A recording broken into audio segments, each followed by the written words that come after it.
Hi, my name is Ager and I'm an English language teacher and teacher educator based in Skopje, Republic of Macedonia. I teach at the State University here in Skopje since Methodios University. And today I'll be talking about an ELT article that I co-authored with Wyatt. It's entitled Teachers' Cognitions Regarding Continuing Professional Development. We gave a similar talk on this study as a webinar organized by our TEFL's Research SIG. Both myself and Wyatt are committee members of the Research SIG. And we are delighted to be able to address a wider audience, the audience of TESOL academic. Now, the whole presentation will contain a recurring motive of continuing professional development as we see it. So I'll be drawing on the on a metaphor of growth and growth despite opposition to it, as the cover image of my presentation suggests. It's an image borrowed from an app called Prune, which is about growing and shaping your tree into the sunlight despite all the opposition or hostility that this tree might encounter on its way. It's presented by a big red ominous-looking circle, and we felt that this metaphor of growth despite opposition was a good metaphor for CPD in general, because we see it as a kind of cultivation or self-cultivation, as some way of reaching into one's own sunlight despite all the opposition or hostility, all the disincentives that might be that a teacher might encounter on their way on their CPD path. I'll start by outlining some formats of CPD. We decided to compile a quick list of CPD formats to prompt some thinking in the teachers that took part in the study. I'll come back to specific questions that drew on this list. So this is the quick starting list that we offer the teachers in terms of the experiences they have had with CPD and any preferences they might have in terms of formats. Apart from workshops, one of the most ubiquitous, shall we say, formats. We also listed short courses, further academic studies towards a qualification, webinars, discussion boards, attending conferences, presenting at conferences, observing a mentor, observing a colleague, being observed by a mentor or a colleague, receiving feedback on one's own teaching, reading professional publications, learning from learners, carrying out research. The list is quite varied, as we can see, and it contains all sorts of formats organized by typically organized by institutions, as well as formats that could be easily arranged by the teachers, such as, for instance, learning from learners, carrying out research, reading professional publications, being observed, etc. So underlying our study is a key distinction of CPD into two kinds: top-down versus, and I'll come back to the slash between the two in a second, and bottom-up CPD. By top-down CPD, we refer to any formats of professional development that are organized by someone else, not the teacher. For instance, webinars organized by a certain organization and offered to teachers, conferences organized by a certain university, seminars organized by the school, etc., as opposed to bottom-up opportunities for continuing professional development, typically organized by the teachers themselves, and typically locally situated, for instance, in their own school or in their own classroom, working with their own learners.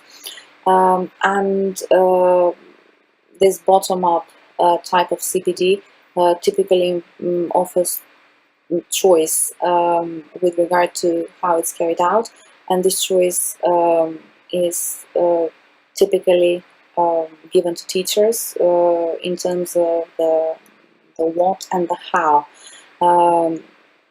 of their CPD. That is, the teachers get to choose where they situate their studies or their forms of learning, or what they study, how they go about it, etc.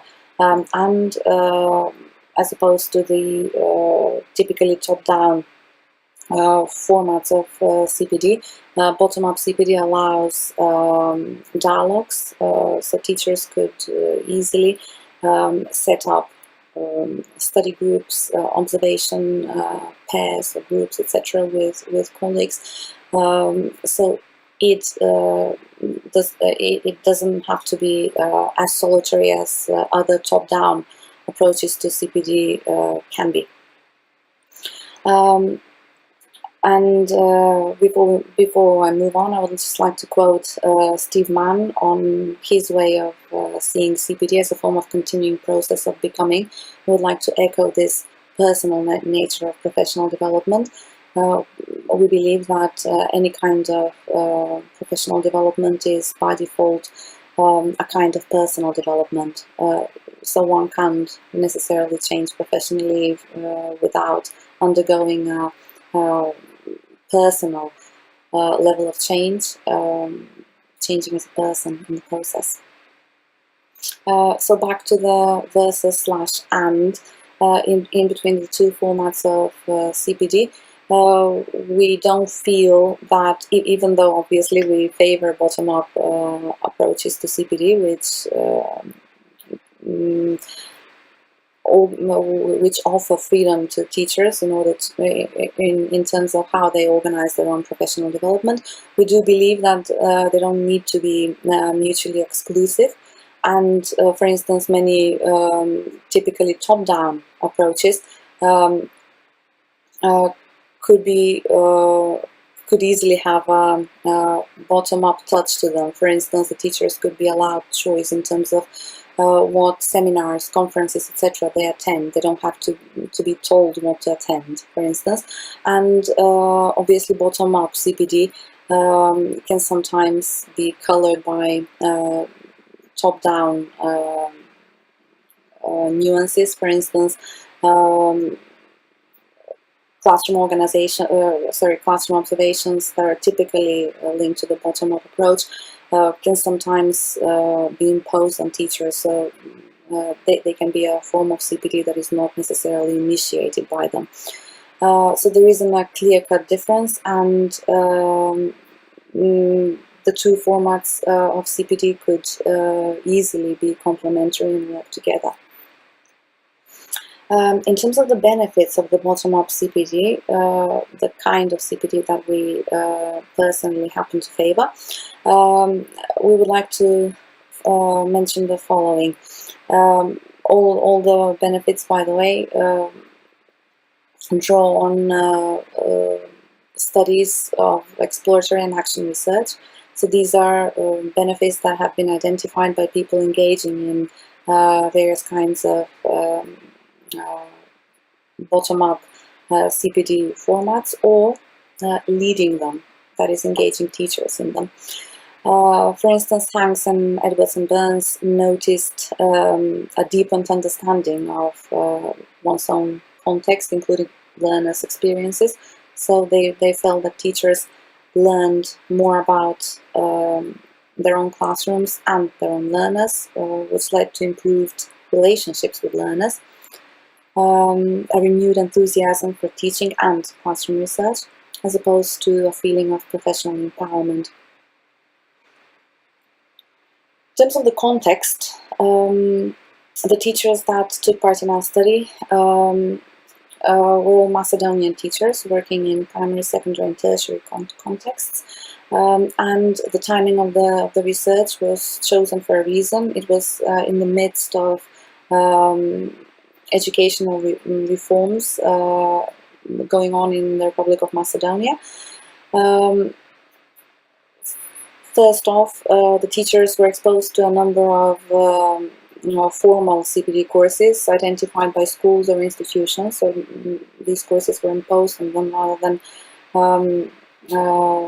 allowed and offered offered to teachers to choose from. One such example is a course on using digital content, and this course was a follow-up to a recent law which mandated 30% use of digital content in primary and secondary classrooms. This course was geared to prepare teachers to use this kind of content in their own work. Another reform that is still underway, I mean, it has been passed as a law, but still hasn't been put in practice, is the mandatory teacher recertification with an academy for teacher every 5 years.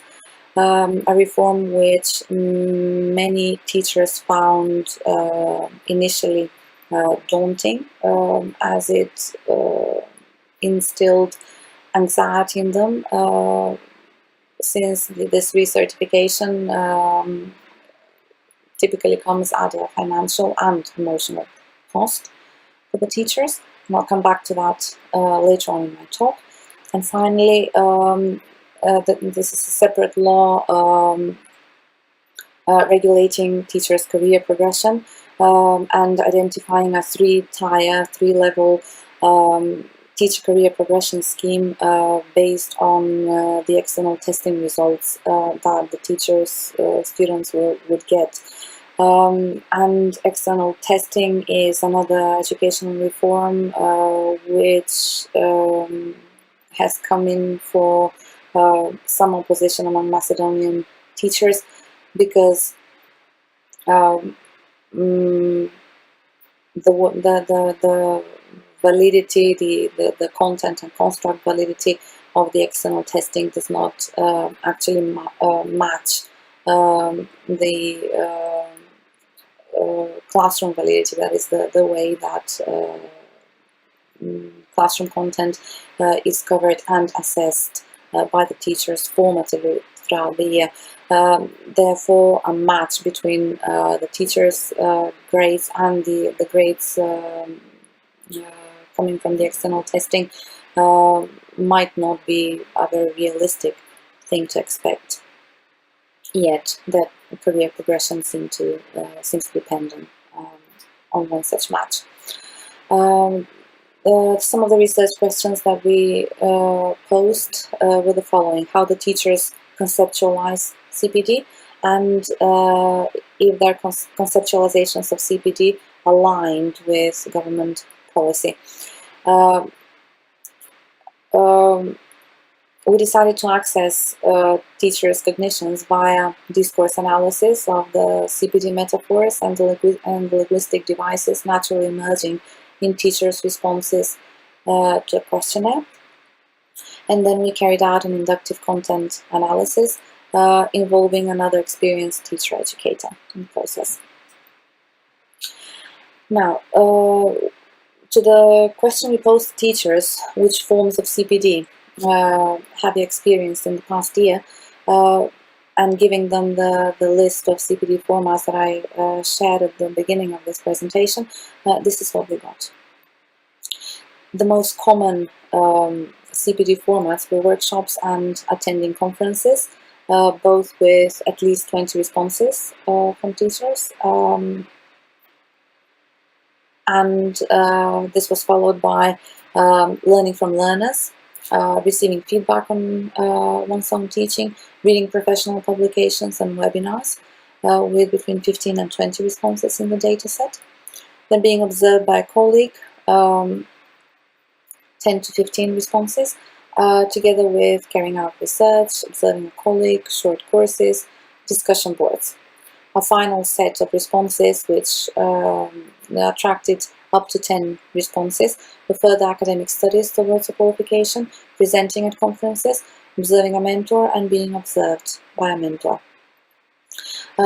It's noteworthy to mention that the teachers who took part in this study were members of the Macedonian English Language Teaching Association, ELT, and the association currently has around 120 members, and the response rate to the questionnaire that we circulated in this network was around 30%, and the response rate was 30%. And now, just looking at this list, we can notice that the CPD formats that teachers experienced were actually a mixture of top-down and bottom-up approaches, with workshops, conferences, webinars, short courses, etc., being typical representatives of top-down approaches, and learning from learners, receiving feedback on one's own teaching, being observed by a colleague, etc., being typically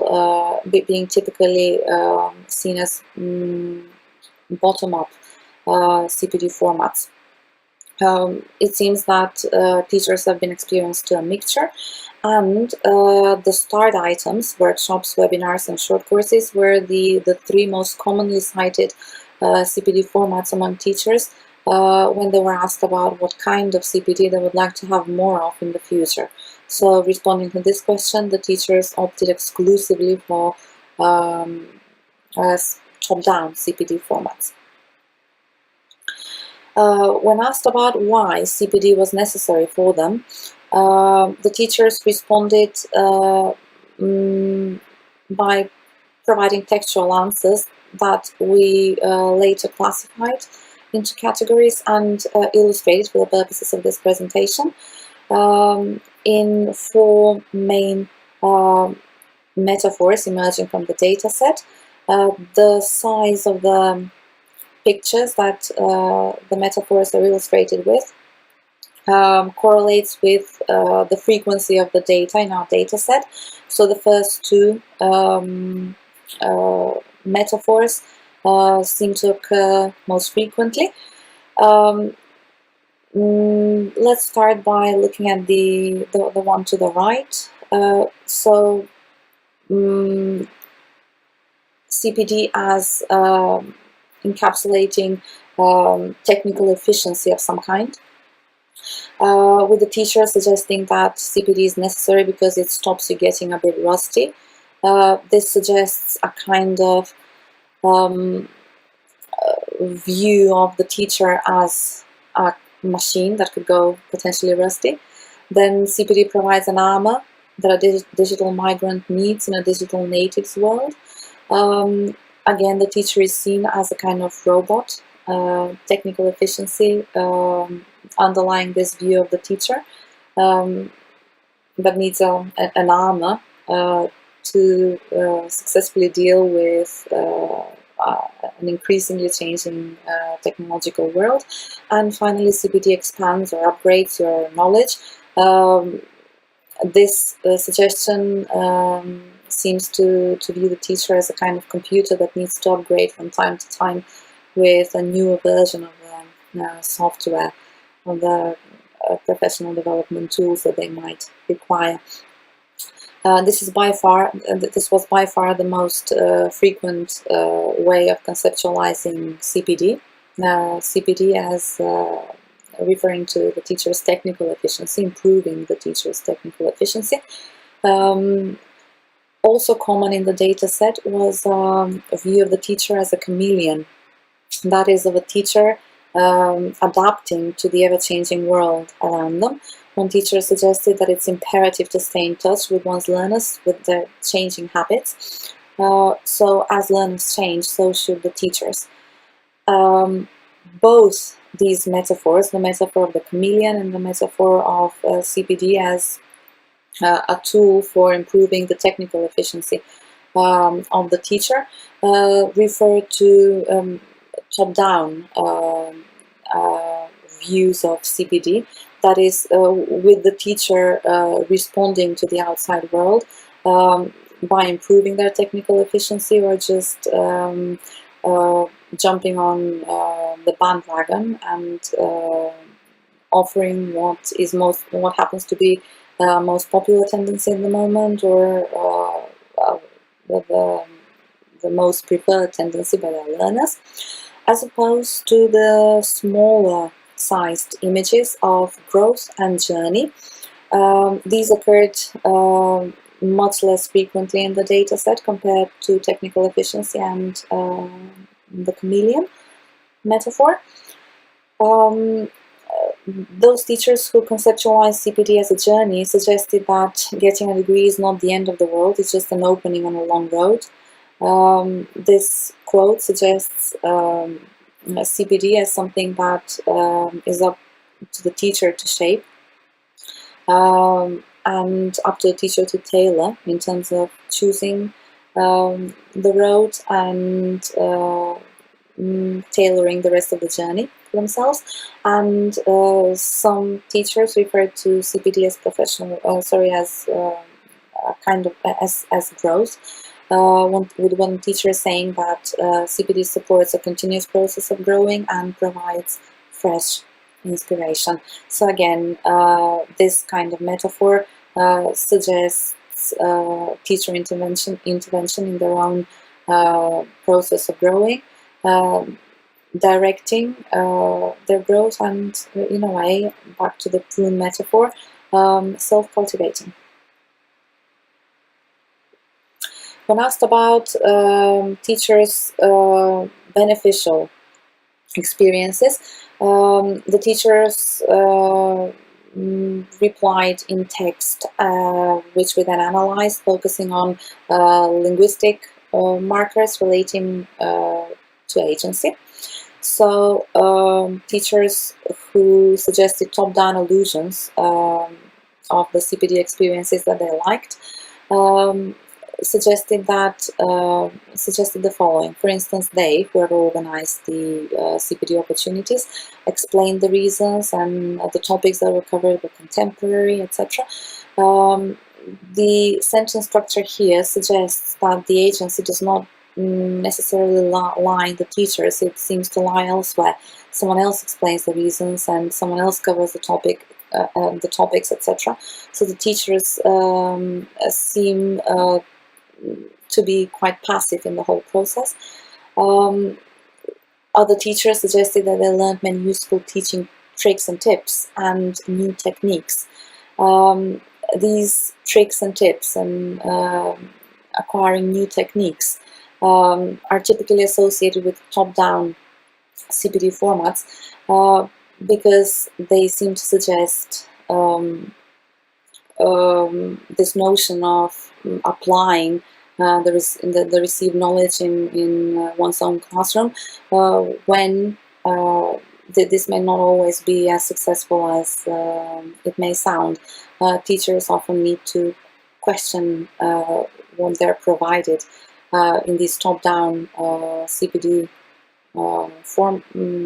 CPD opportunities and to tailor whatever they've been given to suit their professional contexts. Another suggestion that makes us think in the top-down direction is the allusion to craft learning. These one-off opportunities are typically aligned with top-down allusions, with top-down CPD formats. Those who suggested bottom-up allusions when reflecting on their beneficial CPD experiences quoted the following: "We exchanged ideas and experiences. I expressed my practical views. I became aware of different learning styles, etc., etc. I observed as well," which, in contrast to the agency suggested by the quote above, the agency here more clearly resides in the teacher because the teachers were allowed to discover for themselves rather than being told and asked to use in their own context, whichever tools the CPD organizers might deem appropriate for them. So the idea of the teachers discovering for themselves as opposed to being told is quite obvious in this juxtaposition of quotes. And as we can see, when reflecting about beneficial CPD experiences, teachers fondly reminisced both about top-down and bottom-up CPD opportunities. When asked about their disappointing CPD experiences, however, almost exclusively what we got was references to top-down CPD formats, as could be seen in the following. For instance, the teachers reflected about the dull content in some of the CPD opportunities they received. For instance, in practical sessions that allowed no room for reflection, presentations that were vague, off-topic, repetitive. They disliked the incompetent organization in some CPD experiences, for instance, overlarge uninterested audiences, chattering and gossiping, technical problems that the presenter couldn't handle, etc. The heavy-handed management, this is a direct reference to top-down CPD formats, for instance, observations without feedback, which seemed unprofessional and meaningless. And as I mentioned previously, even though observations are typically linked to the bottom-up CPD conceptualization of the bottom-up CPD formats, in this context, they were obviously imposed on the teachers in a very top-down manner. So it is very obvious that the teachers, that none of the teachers were disappointed about any CPD formats that they themselves took part in. For instance, working with colleagues, learning from learners, engaging in classroom research, etc. All they reflected on was exclusively top-down. All their disappointing memories were exclusively top-down. Now, the second question, the second research question that we posed was the following. Are teachers' conceptualizations of CPD aligned with government policy? And even though their conceptualizations of CPD were predominantly top-down, they were still poorly aligned with government policy. For instance, teachers were skeptical of the Academy for Teachers, and I'm going to quote one of the teachers who said, it might be motivating if the whole Academy for Teachers notion might be motivating, she says, if the programs of the Academy provide teachers with modern and practical techniques for creative teaching. So what we can see from this quote is that the teachers, there is a lot of uncertainty about the whole thing, because the Academy for Teachers exists on paper still. The law has still not been enforced in the Republic of Macedonia, so the teachers are not sure what to expect, hence the modality in their expression. They suggest that it might be motivating, but also note the predominantly top-down vocabulary when they reflect about the opportunities that the Academy will provide teachers with. They say the Academy might provide us with modern and practical techniques. Also, it's unclear if suitable mentor training is going to be provided as part of the courses offered by the Academy for Teachers. If not, then there is this risk of judge mentoring, that is, mentoring relationships that predominantly rely on judgment and evaluation, and therefore risking naturally emerging professional growth.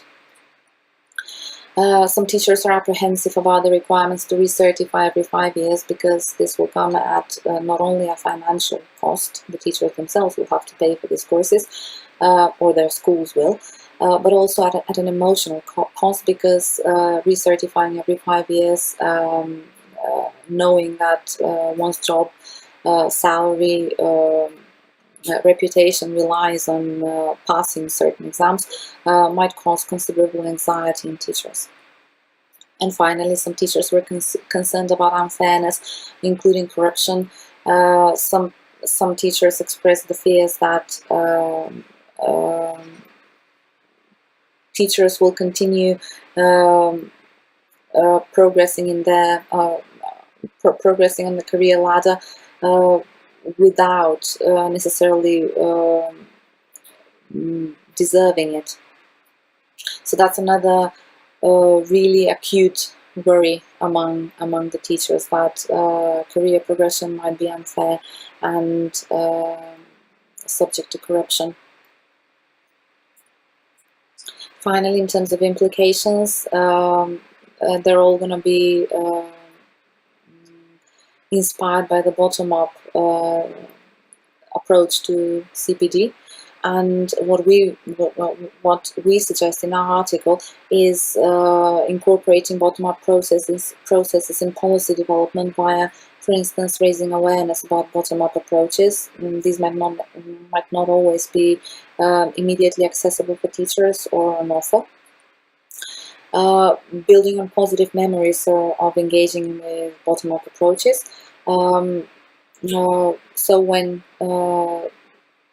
teachers have experienced something firsthand, then it might be a lot easier for policy developers to build on such memories.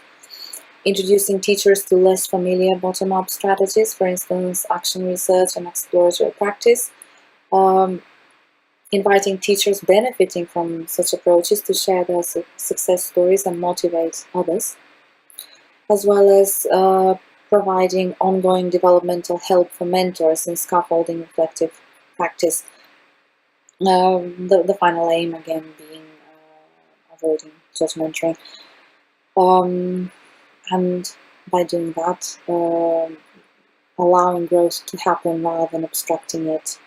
Again, thinking about the prune metaphor underlying the whole presentation. These are the references that we used for this presentation, followed by our emails. If you are interested in a similar line of research, if teacher cognitions and professional development is something that you're working on, and you feel that we could collaborate, drop us a line. We would love to hear from you. Even if you don't wish to network, we would love to hear your thoughts about the ELT article that we co-authored. Thank you very much for listening.